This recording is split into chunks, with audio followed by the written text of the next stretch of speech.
بسم اللہ الرحمن الرحیم ایاما معدودات فمن كان منكم مريضا أو على سفر فعدة أيام أخر وعلى الذين يطيقونه فدية طعام مسكين صدق اللہ العظیم۔ حمد و ثنا، تعریف و ثنا مالک ارض و سما کے لیے، خالق کائنات کے لیے۔ درختوں کو کلمے بنا دیا جائے، سمندروں کے پانی کو سیاہی بنا دیا جائے اور اللہ تعالیٰ کے کلمات کو لکھنا شروع کر دیا جائے تو اللہ تعالیٰ کے کلمات کی تعداد اتنی زیادہ ہے کہ مکمل نہیں ہو سکتی۔ شیخ صاحب، اچھا صاحب خود پہ پین لگا دی نماز دے بچی، آواز ڈبل ڈبل آ رہی اپنا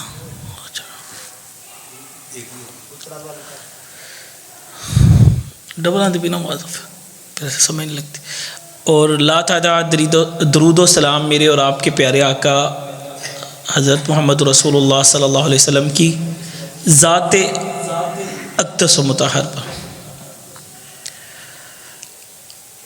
حضرات ذی وقار،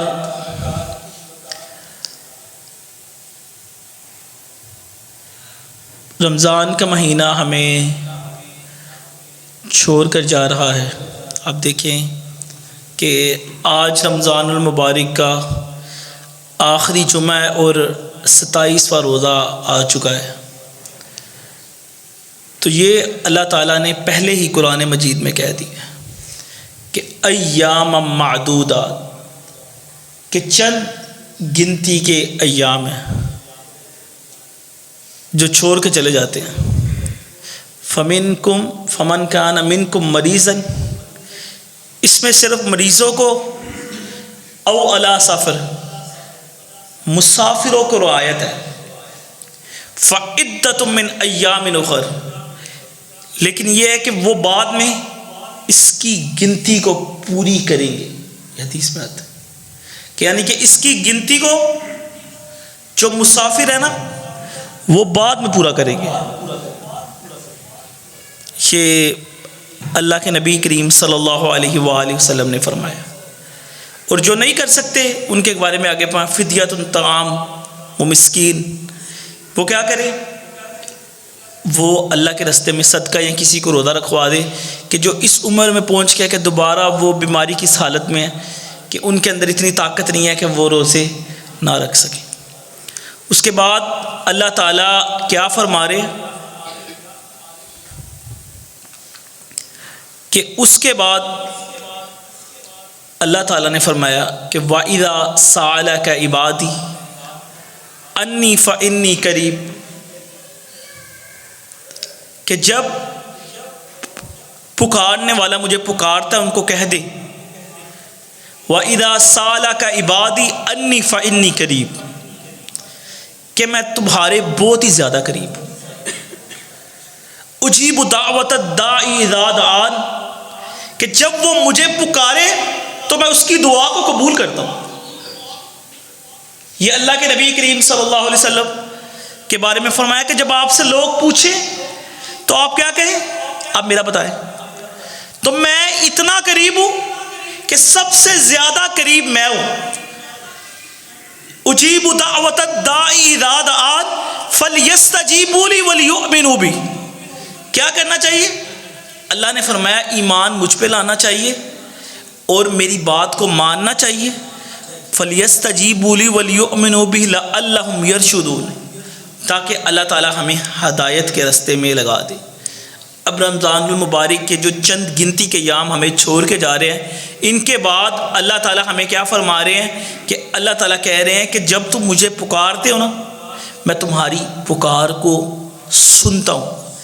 اب آپ دیکھیں کہ ہمیں پتہ ہے ایک شخص ہمارے یا بندہ جس سے ہم سوال کر رہے ہیں ہمارے قریب ہے، وہ ہماری بات سن سکتا ہے یا کوئی ایسی صلاحیت رکھتا ہے، اس کے اندر یہ چیز موجود ہے کہ وہ آپ کی بات کو مان سکے، آپ کے قریب بھی ہے اور اس کے پاس وہ سب کچھ ہے بھی ہے، اور ہو بھی وہ سخی بھی، دینے والا بھی ہو، آپ کو دے دوا کے اس کے خزانے میں کمی نہ ہے، تو کیا آپ یہ موقع ضائع کریں گے؟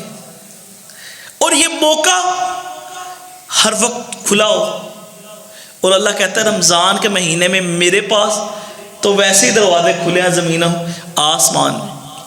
آسمان کے رحمتوں کے دروازے کھول دے، اور اس مہینے اللہ تعالیٰ کھلی رحمتیں بانٹ رہے ہیں۔ کیوں؟ اللہ اس مہینے کے اندر سارے باقی شیطانوں کو، برے دروازوں کو، کفر کے، جہنم کے، سب کو بند کر کے جنت کے سارے دروازے کھول کے حوروں کو جنت کی کھڑکیوں میں کھڑا کر کے اور ٹھنڈی مشیرہ نامی ہوا چلا دیتا ہے کہ یہ رحمتیں بانٹنے کا مہینہ ہے، جو اس میں بخشش کروا لے گا۔ اس میں رات بھی اللہ نے دے دی، بابرکت تاک راتوں میں لیلۃ القدر کی، لیلۃ المبارکہ کی رات بھی مل گئی، دن بھی مل گئے، روزے بھی مل گئے، یہ سب کچھ ہمیں مل گیا تاکہ ہم اللہ تعالیٰ سے دعا کر کے اللہ تعالیٰ سے کچھ حاصل کر لیں۔ اور اب دیکھیں یہ گنتی کے ایام بہت ہی تیزی کے ساتھ ہمیں چھوڑ کے چلے گئے 2 دن رہ گئے، تو ہم دیکھیں کہ ہم نے کوئی ہماری دعا رہ گئی اللہ تعالیٰ سے، تو کیا ابھی ہمارے پاس وقت ہے؟ ہمارے پاس آخری روزے تک وقت ہے نا، 29 یا 30 روزے ہوتے ہیں، تو ہمارے پاس ابھی بھی وقت ہے، کسی وقت بھی ہم اللہ تعالیٰ کو منا سکتے ہیں۔ بلکہ اللہ تعالیٰ نے تو اتنا وقت دیا ہے کہ اللہ کے نبی صلی اللہ علیہ وسلم فرماتے ہیں کہ موت کے فرشتے کے آنے سے پہلے تک اللہ تعالیٰ بندے کی توبہ قبول کرتا ہے، لیکن اگر کوئی موت کا فرشتہ آ جائے تو اس وقت توبہ کرے نا، اللہ اس کی توبہ نہیں قبول کرتا۔ بلکہ عربک تفسیر میں ایک چیز لکھی کہ جب فرعون دیکھیں سب سے گناہ گار اور خطا کار اور سب سے زیادہ ظلم اور جبر کرنے والا کون سا بادشاہ تھا؟ فرعون تھا۔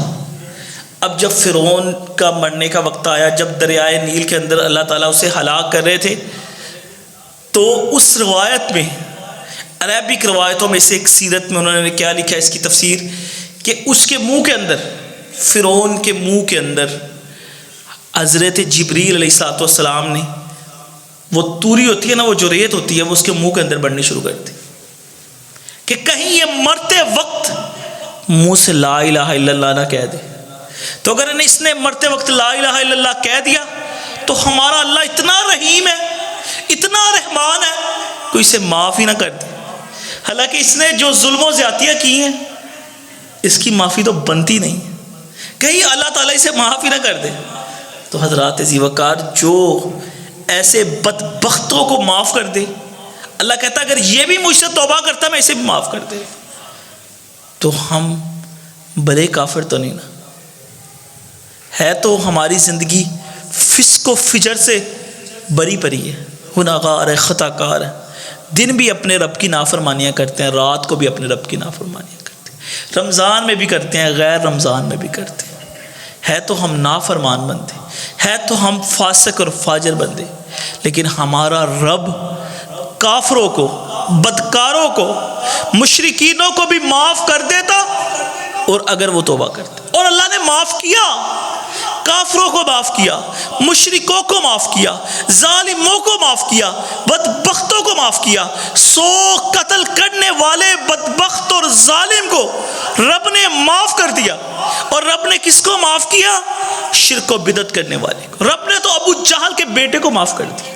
اللہ کے نبی نے اپنی بیٹی کے قاتل حبار بن اسود کو معاف کر دیا، کہ فرمایا کہ اگر حبار بن اسود آپ کو خاپے کے غلاف کے ساتھ بھی چمٹا مل جائے نا تو آپ نے اس کو قتل کر دینا۔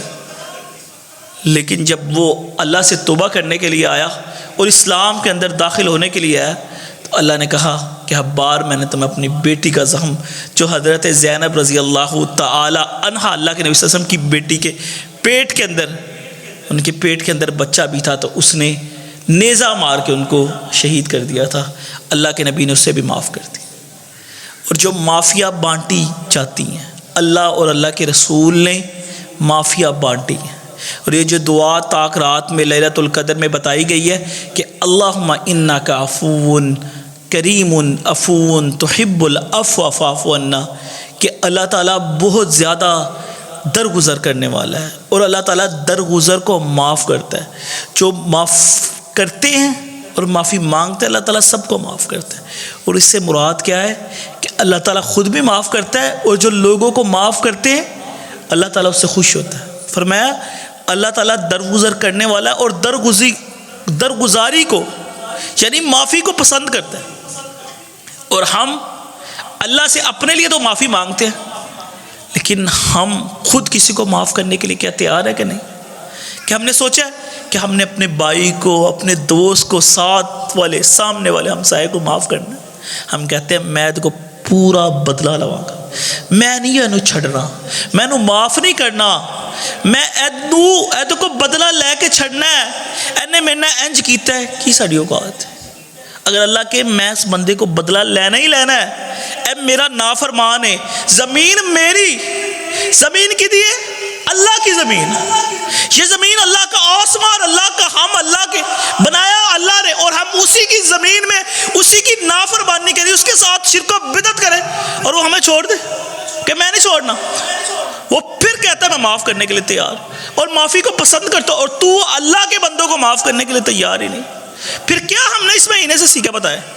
ہم نے کچھ رمضان سے سیکھا؟ اگر ہم نے اپنی زندگی کے اندر تبدیلی نہ لائی تو واللہ ان روزوں کا، ان رمضان کے قیاموں کا کوئی فائدہ نہیں. اللہ قرآن میں کہتا ہے، یہ جو آیت ہے نا، یا ایھا الذین آمنوا کتب علیکم الصیام کما کتب علی الذین من قبلکم لعلکم تتقون، کہ اللہ تعالیٰ کیوں یہ رمضان کے روزے فرض کیے کہ تمہیں رب متقی بنا سکے. اور تم پھر نہ اگر متقی بن سکے تو پھر حضرات ذیوقار ان روزوں کا کیا فائدہ، رمضان کا کیا فائدہ؟ اور اس کے لیے اللہ کے نبی نے بھی کہہ دیا کہ جس سے اس مہینے سے کچھ نہ سیکھا، کچھ عمل نہ کیا، کوئی معافی نہ کروا سکا، نہ اپنی نہ کسی کو معاف کر سکا، فرمایا اللہ تعالیٰ اسے ویسی ہلاک کو برباد کر دے، اس کا کوئی فائدہ نہیں. فرمایا وہ ساری بلائیوں سے محروم ہو گیا، ساری خیروں سے محروم ہو گیا کہ جس طرح رمضان مبارک کو ہلکا لیا اور اس کے اندر اس کی زندگی تبدیل نہ ہو سکی. اور دوسری روایت میں کیا ہے کہ جس نے اس کا فائدہ اٹھا لیا نا، وہ ہر بلائی، ہر خیر کو پا گیا. اور آپ دیکھیں اگر آپ نے اس رمضان مبارک کے اندر اپنی زندگی کو چینج نہ کیا، تبدیل نہ کیا، یا کوئی فائدہ نہ حاصل کر سکے، تو پھر سمجھے آپ ساری ہر قسم کی بلائی اور خیر سے محروم رہ گئے. اور یہ میں نہیں کہتا، میرے آقا علیہ الصلوۃ والسلام نے کہا. تو کیا آقا جو کہتے ہیں، اللہ کہتا ہے وہ جو کہتے ہیں وہ اللہ ہی کہتا ہے، وہ ما ینطق عن الہویٰ، اپنی مرضی سے کبھی آقا بولے ہی نہیں، اللہ کے حکم کے ساتھ بولے. تو حضرات ذیوقار یہ جو چند گنتی کے دن ہیں نا، اس میں لوگوں کو معاف کریں، اپنے آپ کو بھی اللہ سے معافی کروائے اور لوگوں کو بھی معاف کرے. یہ غصے، یہ غبار، یہ جو ہمارے دل کے اور دماغ کے اندر جہالت اور یہ کچرا اور گند پڑا نا، اسے نکال دیں. یہ خماریاں نا، رب کہتا ہے جو تو زمین پہ اکڑ کے چلتا ہے نا، انک لن تخرق الارض ولن تبلغ الجبال طولا، میں تمہیں، مجھے اچھا نہیں اللہ کو لگتا ایک بندہ اکڑ کے چلے، یا کوئی سانو اپنی آکرا وہائے سے کرنے، دل کہتا ہے میں 10 سواد دوں. رب کہتا ہے زمین میری ہے، تو ایتے اکڑ کے چلنا ہے، میرا دل کہتا ہے میں تینوں اینو ہی کھول کے ویچی دن سا کے رکھتا.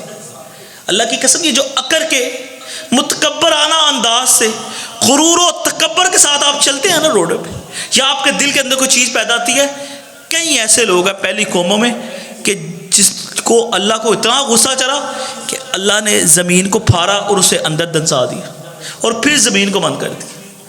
اللہ نہیں برداشت کرتا، اللہ کو غصہ آ گیا. اللہ نے کہا تو کون ہوتا میری زمین میں چلنے والا؟ اور کبھی دیکھیں ہم اللہ کے بندے ہیں، ہم کیا ہیں؟ ہم کچھ بھی نہیں ہیں، کوئی بھی کچھ نہیں ہے. سب کچھ کیا ہے؟ اللہ تعالیٰ کی ذات ہے. کیونکہ یہ تکبر ہے، اللہ تعالیٰ کہتے ہیں یہ میری چادر ہے، جو اسے چھینے گا وہ شرک و بدعت کرے گا، وہ اللہ سے مقابلہ کرے گا، تو جو اللہ سے مقابلہ کرتا ہے اللہ تعالیٰ اس سے ویسے ہی بدل لیتا ہے۔ تو حضرات ذی وقار، یہ جو ہمیں اللہ تعالیٰ نے تھوڑا وقت دیا ہے، اس میں اللہ تعالیٰ سے گناہوں کی معافی مانگے، اور جو ہمارے اندر غبار، تکبرانہ انداز یا یہ والا تکبر حدیث میں آتا ہے، صرف یہ تکبر نہیں ہوتا کہ اکڑ کے چلنا، یہ اللہ تعالیٰ کی نافرمانی کرنا یا اللہ کی بات کو نہ ماننا، اللہ کے رسول کی بات کو نہ ماننا، فرمایا یہ بھی تکبر ہے۔ تو حضرات ذی وقار ان ساری چیزوں کو ختم کر کے اللہ تعالیٰ سے معافی مانگے، وہ درگزر کرنے والا ہے، اور اللہ تعالیٰ سے معافی مانگے، اور خود بھی، کیونکہ وہ معافی کو پسند کرتا ہے، خود بھی اپنے لیے معافی کو پسند کرے۔ اگر کسی سے ناراض ہے، غلطی کوتاہی ہے، اللہ کی رضا کے لیے اسے معاف کر دے۔ فرمایا جتنا بھی غبار ہے، جتنا بھی غصہ ہے، میرا رب کبریا کی رضا کے لیے تمہیں معاف کرتی ہے۔ اللہ کی قسم جب آپ معاف کریں گے، اللہ تعالیٰ خود بہت آپ کو معاف کر دے گا۔ اور دوسری بات یہ ہے کہ یہ ہمیں جو موقع ملا ہے، زیادہ سے زیادہ اس کے اندر اللہ تعالیٰ سے دعا مانگے، اللہ تعالیٰ سے ہر قسم کی دعا مانگے۔ پہلی دعا آپ کی یہ ہونی چاہیے، ہمیں دعا میں سب سے پہلے یہ چیزیں یاد آتی ہیں۔ ہم دعا میں کیا مانگتے ہیں؟ ہم سب سے پہلے مانگتے ہیں دعا کے اندر اپنے لیے، منو اے چاہیے، منو وہ چاہیے، سب مانگنا چاہیے، لیکن پہلی دعا آپ اپنی اللہ تعالیٰ سے گناہوں کی معافی مانگیں، کیونکہ یہ جو ہم پہ وبال آتا ہے، پریشانی آتی ہے، مصیبت آتی ہے، فسادات آتے ہیں، وہ کس کی وجہ سے آتے ہیں؟ وہ گناہوں کی وجہ سے۔ یہ گناہ ہی ہیں جو ہمیں پریشانی ملتی ہے نا، جو ہماری دعائیں قبول نہیں ہوتی، وہ ہمارے اپنے اعمال ہیں۔ جب گناہ معاف ہو گئے تو خود بخود اللہ تعالیٰ دعا قبول کرتا ہے۔ سب سے پہلے اللہ تعالیٰ سے اپنے گناہوں کی معافی، اور اللہ تعالیٰ سے جہنم اور جنت۔ ہم کہتے ہیں پتہ نہیں جنت اور جہنم بہت دور ہے، آپ کو پتہ ہے کس وقت انسان کی موت آ جائے؟ یہ روڈ ہے، کتنے حادثات، اس دن ڈاکٹر صاحب بتا رہے تھے کہ نوجوان بائک سے لڑکا آیا بیچارہ موٹر سائیکل میں، وہ ایک دم مر گیا۔ کسی کو اپنی زندگی کا پتہ ہے؟ 1 منٹ کا فرق ہے۔ آپ کہتے ہیں نا کہ جنت جہنم بہت دور ہے، کوئی دور بھی نہیں، کسی وقت موت آ جائے، ہارٹ اٹیک ہو جاتے ہیں، بیٹھے بیٹھے بندہ مر جاتا ہے، تو بہت ہی قریب ہے۔ اللہ کہتے ہیں میں شاہ رب سے زیادہ قریب ہوں، دے بھی سکتا ہوں تو یہاں سے پکڑ بھی سکتا ہوں، ہلاک بھی ایسے کر دیتا ہوں۔ تو حضرات ذی وقار زندگی موت کا کوئی پتہ نہیں۔ میں بڑھیا دیسی خوراکاں کھا دیا نے، بولا کئی دیسی خوراکاں کھان والے پتہ بھی نہیں لگتا، چنگے پہلے بیٹھے ہوندے نے، تھوڑی دیر بعد خبر ملتی ہے کہ اج ساڈے وچ بچیا ہی نہیں۔ تو حضرات ذی وقار یہ اللہ تعالیٰ سے آخرت کا بھی سوال کرے، جنت اور جہنم کا سوال کرے۔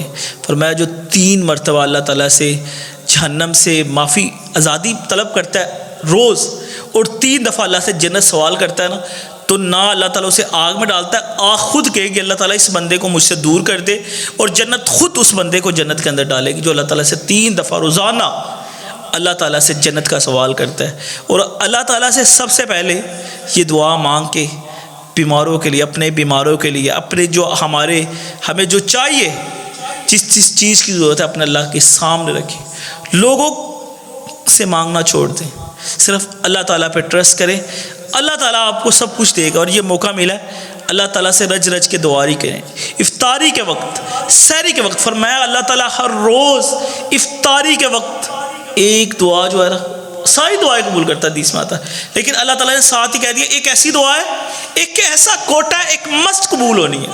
ہم افطاری کے اندر مصروف ہوتے ہیں، ہمیں یہ پتہ ہے سموسے مل جائے، پکوڑے مل جائے، روبزہ والا پانی مل جائے، یہ پیاس بہت لگی ہے، سکنجی کھا لے، سی ہے کھا لیے، وہ کھا لیے۔ تو آگے ہم سوچیں کہ اس وقت ہماری ایک دعا جو اللہ تعالیٰ نے پکا وعدہ کیا کہ یہ دعا ہے نا، جو وہ اللہ نے کوٹے میں لکھ دی ہے، یہ دعا قبول ہونی، وہی اللہ سے مانگ لیں کہ اللہ مجھے یہ چیز کی ضرورت ہے، اللہ ہمیشہ کے لیے میری دنیاوی لوگوں سے محتاجیاں ختم کر دے، یہ دعا مانگے اللہ تعالیٰ سے۔ اور اللہ کے نبی صلی اللہ علیہ وسلم نے فرمایا کہ جمعے والے دن جو بندہ عصر کے بعد، عصر سے مغرب کا وقت ہے نا، اس وقت میں بھی اللہ تعالیٰ ایک دعا کا موقع ایسی گھڑی دیتا ہے کہ اس میں جو بندے کے منہ سے دعا نکلتی ہے نا، اللہ قبول کر لیتا ہے۔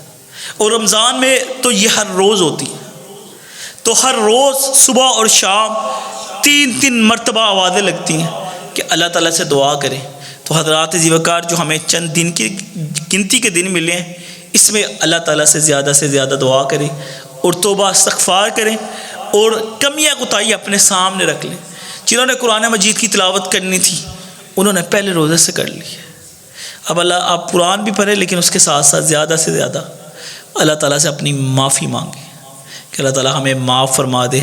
اللہ سے دعا ہے کہ اللہ تعالیٰ ہم پہ رحم فرمائے, ہمیں پھر موقع دے, ہمارے پروں کو, ہمارے پیاروں کو ہمارے اندر سلامت رکھے نیک اعمال کے ساتھ, کہ تاکہ ہمیں دوبارہ رمضان مبارک کے اندر ہم ان کو پا سکیں, ان کے ساتھ ان بہاروں کو اپنا سکیں. سبحان ربک رب العزت عما یصفون وسلام علی المرسلین والحمد للہ.